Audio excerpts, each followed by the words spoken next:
السلام علیکم، آپ دیکھ رہے ہیں آئینہ اور میں ہوں محمد طاہر۔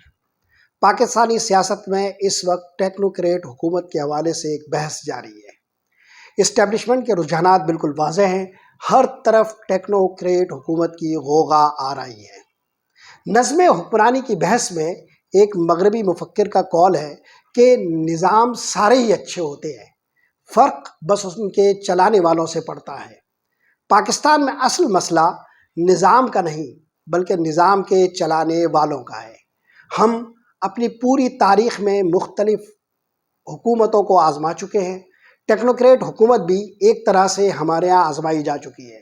پرویز مشرف کا دور بھی دراصل ٹیکنوکریٹ لوگوں کی حکومت پر ہی مشتمل تھا، مگر ہم پرویز مشرف کے دور کے سارے حقائق جانتے ہیں اور آج پاکستان کس حال میں ہے یہ بھی ہم جانتے ہیں۔ گویا ٹیکنوکریٹ لوگوں پر مشتمل حکومت بھی کوئی ایسی جادوئی چھڑی نہیں رکھتی جو پاکستان کے مسائل اچانک حل کر سکیں، یا ان کے پاس کوئی ایسا نسخہ ہو کہ 2 یا 2.5 برسوں میں پاکستان کے تمام مسائل کے لیے وہ کوئی راستہ نکال سکیں۔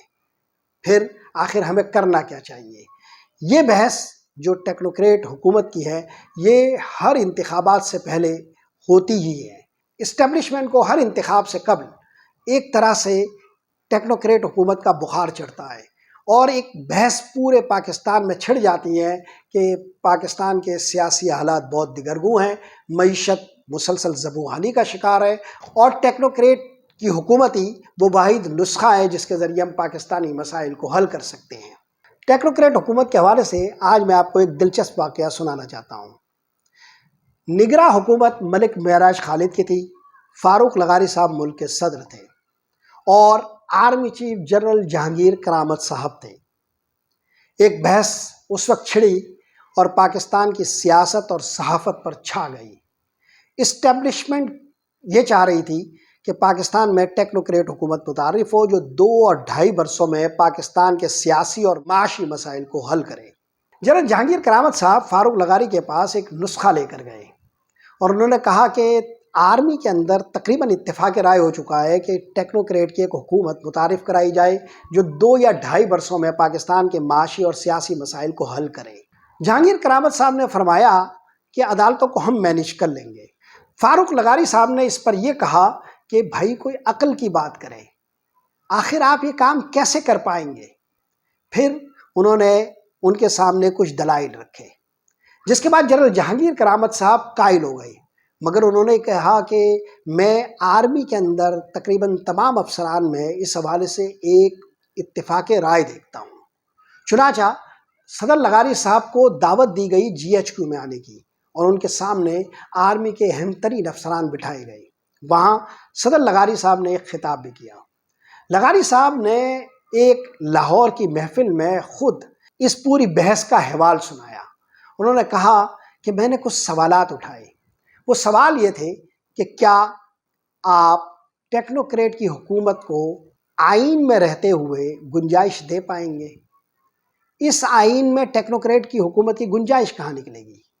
دوسری بات صدر لغاری صاحب نے یہ کہی کہ 2-2.5 برسوں کی ٹیکنوکریٹ کی حکومت کے بعد پھر آخر کیا ہو جائے گا؟ مسائل جو کہ تو ہوں گے اور آپ کا سامنا انہی چوروں سے ہوگا، تو پھر آپ کیسے ان کا راستہ روک پائیں گے؟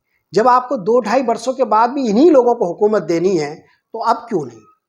تیسری بات انہوں نے یہ کہی کہ آپ ٹیکنوکریٹ کی حکومت کی پذیرائی عالمی سطح پر کیسے ممکن بنا پائیں گے؟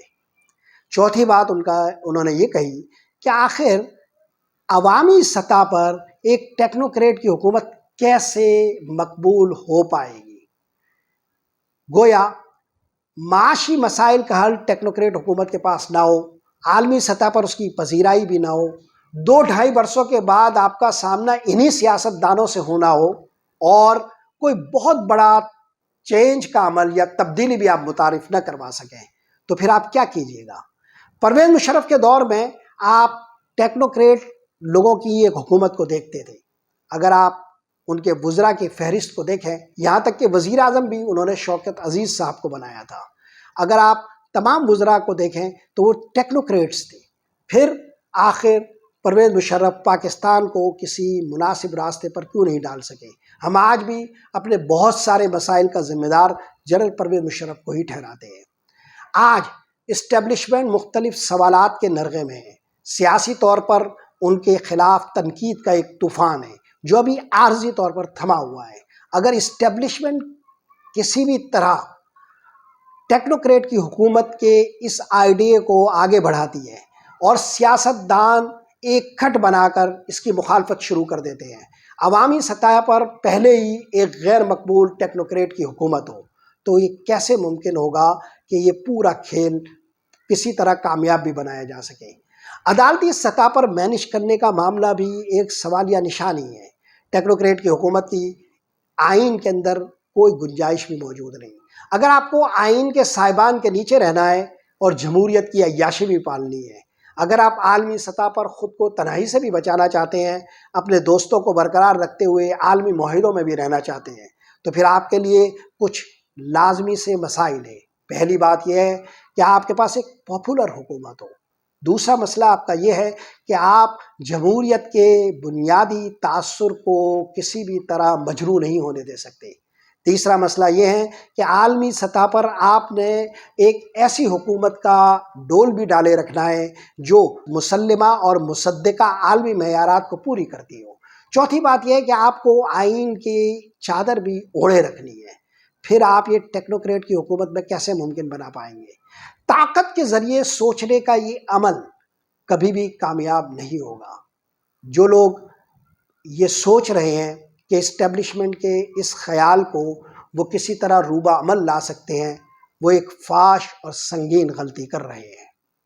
عمران خان کو روکنے کا مقصد کوئی اتنا بڑا نہیں ہو سکتا کہ اس کے لیے آئین کو ادھیڑ دیا جائے، عدالتوں کو مینج کر لیا جائے، سیاست دانوں کو دھکم پیل کی جائے اور پورے ملک کے اندر ایک غیر مقبول حکومت طاقت کے ذریعے مسلط کر دی جائے۔